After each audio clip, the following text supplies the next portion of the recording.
Hey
guys, welcome to a very long pending vlog of mine where I will be doing my review of my 2023 KTM Adventure X 390 tastefully modified according to my needs. I'll go through all the modification lists and also share a few thoughts about my ownership so far. I've done around 7,500 kilometers on the Odo and one long trip, including the one where I went to Gujarat, the whole circuit from Bangalore to Bangalore. So I'll be sharing all my thoughts on that, so stick on till the end and I'm sure you will be having a lot of details at the end of this video. Now the 2023 Adventure 390X, let's call it the base variant, which comes with a lot of things taken off compared to the standard variant and the SW variant with a lower seat height. And the SW variant comes with spoke wheels, which I feel is going back in time. I don't know for what reason people choose it. They say off-roading. End of the day, this bike suits my purpose for high-speed cruising on the highways, not for off-roading. If in case there is some obstacle in the road or the route that I'm taking, yes, of course it helps, but it's not a purely an off-roading motorcycle. I consider it as a touring motorcycle, and for which it's very essential to have mag wheels with tubeless tires. So that's what I got, and that too for lesser money. I mean, people paying higher amounts of money for SW variant with spoke wheels, I think, yeah, like I mentioned earlier, it's going backwards and doesn't make any sense to me, at least.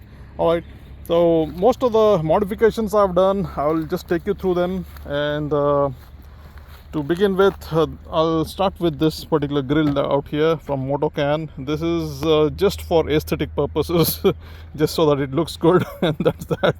Nothing else. It's not to protect my headlight from some stone or some shit. No, definitely not, because as a matter of fact, you can see a lot of bug splashes inside. It's very difficult to clean with these things on. My main purpose was to enhance the look, which I feel is subjective. It might not, but for me it looks good, so that is that. So that was one mod I did. And this is the GV airflow windshield, specifically made for the KTM ADV 390 and the 790. Its mounts are very specifically designed for fitting whatever they provide from the factory for this particular model, the adventure models. And so far I think this has been one of the most meaningful mods I've done, because it does really help me stay away from the wind blast and the fatigue which is a result of being exposed to continuous wind blast. So what it does is, the airflow mechanism is such that basically the air goes in from here and goes up like this and gets compressed in a way, not like that of a compressor, but then there is air that comes in from here and then it takes care of the air which is coming from here. So it's a double-edged enveloping of the air blast, and it goes over and above my helmet. I can also adjust this according to the height of the rider. So this, I keep it at the standard minimal setting when riding in cities, and when I'm on the highways I extend it this way, and then it's adjustable, so you just lock it in place, and that's how it works.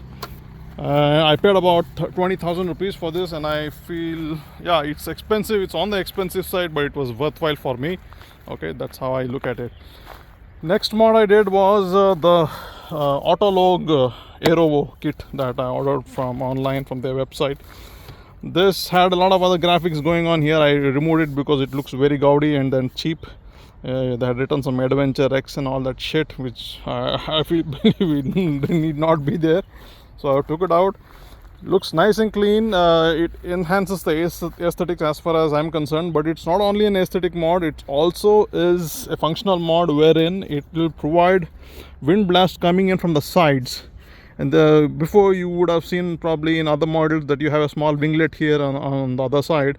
Out here this does a better job than those winglets and keeps the wind blast away from me when riding. Okay, and it creates kind of a peaceful and calm place here in between the rider and the controls and the windshield in between. So that's the reason why I purchased this. This is also, I think, an expensive mod. I paid around 11 to 12 grand for this, but worthwhile in terms of whatever I invested in.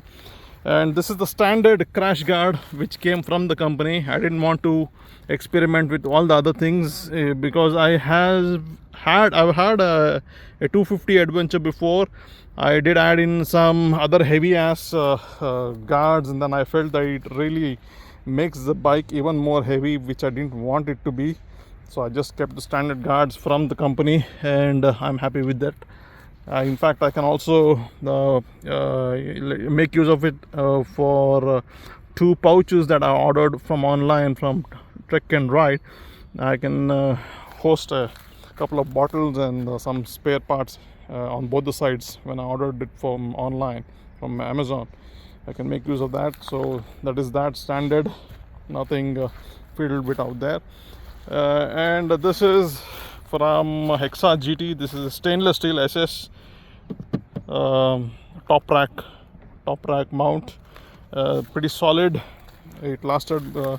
It's pretty solid, and it lasted the whole of Guwahati and the Gujarat trip so far. And I'm damn sure it's unbreakable as far as I'm concerned, because it's stainless steel, very well fastened using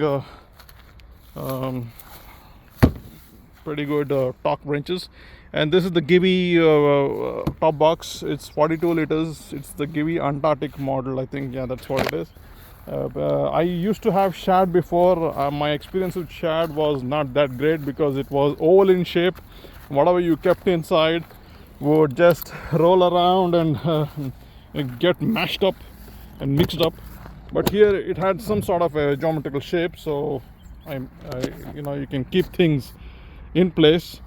So this is how it looks. Whenever I park, I can just keep my helmet. This is a half face helmet that I use just locally, so not advisable to wear this on longs. Please mind that.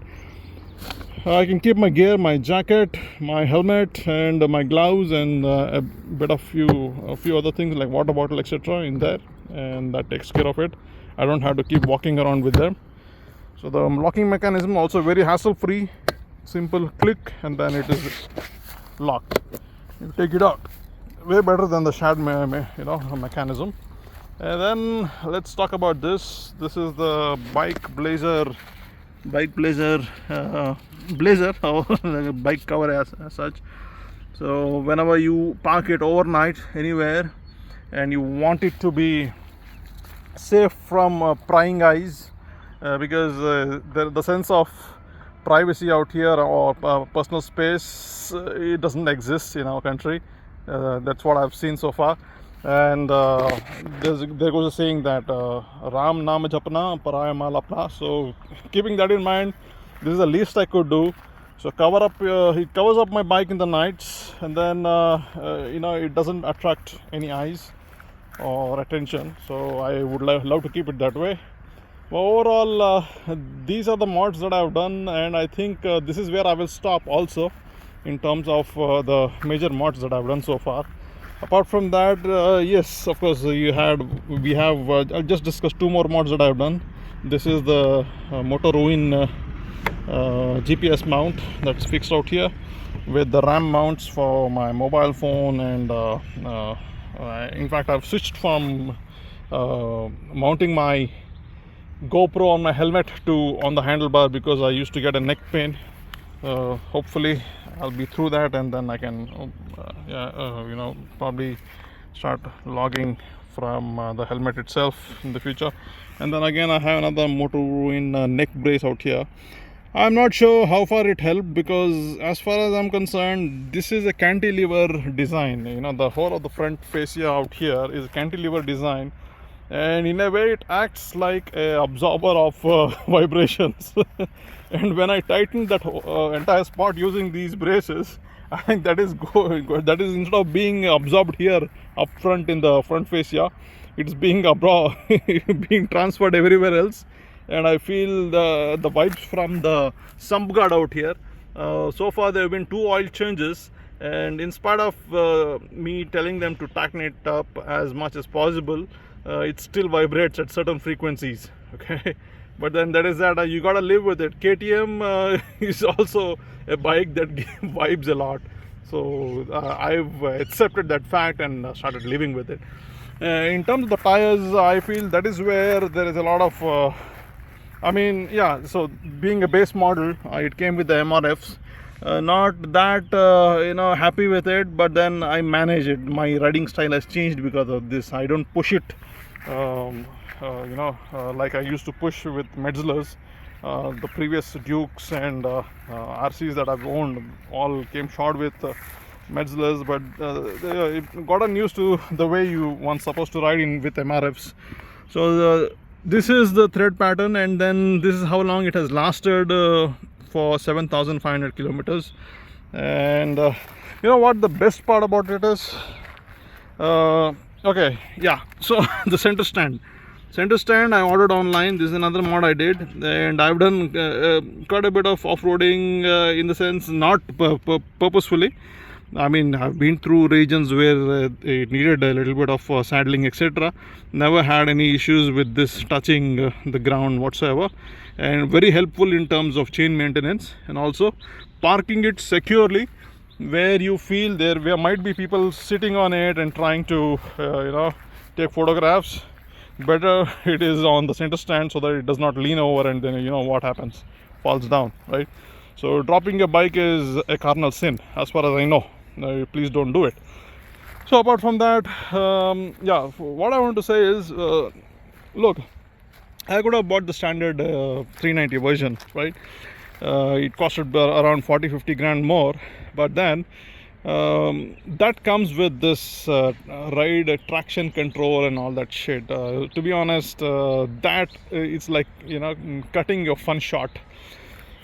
This is purely raw. You open the throttle, you feel everything, okay, whatever the engine has to offer. There is no traction control, no other gimmicky stuff, and I enjoy it. I have learned how to ride bikes without traction control, and that is my take on it.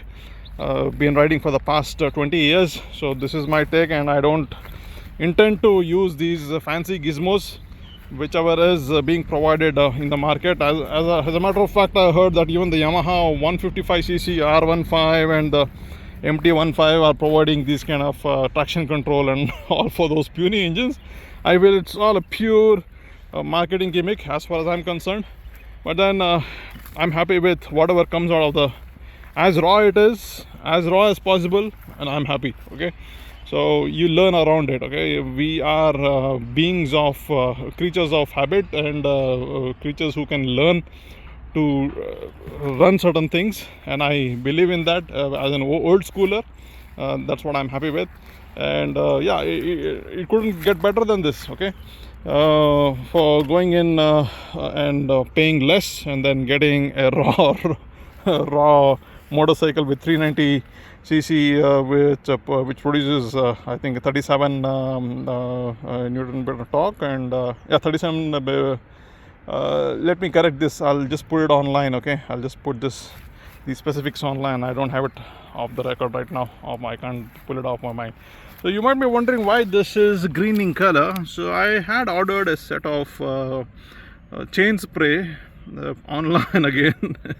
It turns out they came in different colors: pink, purple, blue and green. I ordered the one with green, and the fact is I've got around 5 to 6 bottles lying around, still not over, and I'm having to use that. Every time people say, hey, I think because the coolant is the same color, the same coolant is leaking, but it's not the case.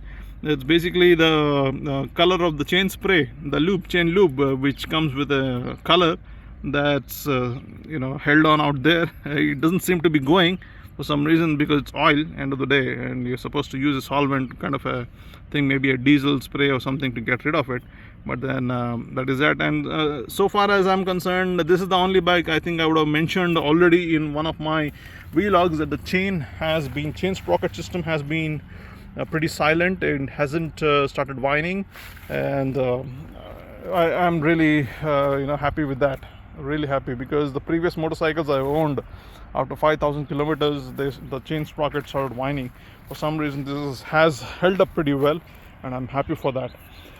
Now when it comes to upgrading tires, I'm thinking of next going ahead and putting on road based tires. These are knobby to look at, and might help in terms of off-roading, but then I'll be interested more in highway touring, and make it as smooth as possible. So that's what I'll do. And some of the future mods that I'm thinking about, apart from the tire that I spoke about, is that out here, right, this is at the 130/80/17 section. All right, this is a very unique size of tire only for this adventure series from KTM.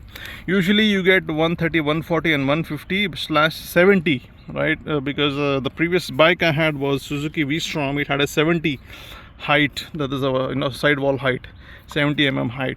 So I will be putting a 70 mm let's say tire, and that to a road based one. And what I'll be doing is, by doing so, I will be changing this chain sprocket. Right now I think it's at a 44 teeth setup. I already ordered a 40 teeth setup sprocket, and 42 teeth is also on its way. I'm going to be experimenting with those sprockets. So the sprocketing is one thing that's on the line, and see what kind of high speed I'm able to maintain, or fuel efficiency figures I'm able to maintain, and how good it is. Because as of now I kind of feel I'll wait it out, because it is fun. It is quite fun riding it in the city. Okay, this is one of the most let's say enjoyable engines ever in history so far, with my history of automobiles so far. It has a very unique high-end top-end character, and that's what I love about it. So that's happening. And yeah, I forgot to mention about one mod I did which is only available with the SW variant, I think, but I was able to, fortunate enough to get a hold of the stock, and that is this is the rear suspension from the SW model, which has a soft and hard setting, rebound and compression, both controllable with this. And then right now it is at the standard setting. It has definitely made quite a lot of difference, about 50% if I can gauge it well, compared to the stock one, and it's made the ride pretty comfortable compared to the stock one with the standard setting itself. I am going to be tuning it towards softer settings pretty soon. Right now I think from company it comes at a 10 click setup, 10 clicks in the middle, and then if you go 5 clicks to the left, that is to the softer, that is where it mentions it as a comfort setting. So that's what I'll try and do. And so far, in terms of engine oil, I've been using the Motul 10W50, I think, the 7100, Motul 7100. That's what came from the factory, and then that's what is available out here. That's what I've been using. I have no complaints whatsoever. A lot of talks happening with regards to trying Adinol, and I think there is a Motorex and so on. I have no patience for all that. It's running fine. I've had friends who have done 1 lakh kilometers on Motul 7100, So I don't think that's a big concern as far as engine oil is concerned. So this is what it is. If I have time and patience and money, I'll probably go ahead and try those other oils and see if it really makes a difference. But to be honest, all those kind of experiments, they're all, I feel, is placebo. End of the day, this is a single cylinder high compression engine. What the hell of a difference are you gonna make out if you do all those things? Nothing. And there have been cases where they've removed the resonator and then they've made it free flow. It makes the bike even more louder. I have started using earplugs to tour nowadays. So keeping that in mind, I don't want to do any mods on those on those areas, especially the exhaust system. So I've kept it stock after that. No BMC air filter, no nothing. Everything is good. I'm happy with whatever was provided in stock. Because I'm just touching on these points because some of you guys watching this might have heard of various other things. So even those things passed through my mind. So I thought let me share my opinion on those things while I'm shooting this. Now that's it, my friends. This is my 2023 E20 capable BS6 KTM Adventure X with a few functional mods that were needed by me, and very happy with the bike. And I hope whoever watched this got a good glimpse of what it looks like. And before we go, I'll just turn it on and just show you how the heads-up display is. Simple, just the kind of one, the same one that comes with the 250 Adventure. I've been used to this, pretty used to this. Minimal in information, nothing jazzy, no TFT, no color, no shit. So all good and happy with it. So that's it, guys. Please do like, share and subscribe, and many more vlogs coming up on this motorcycle when I go touring. Until next time, take care. Ciao.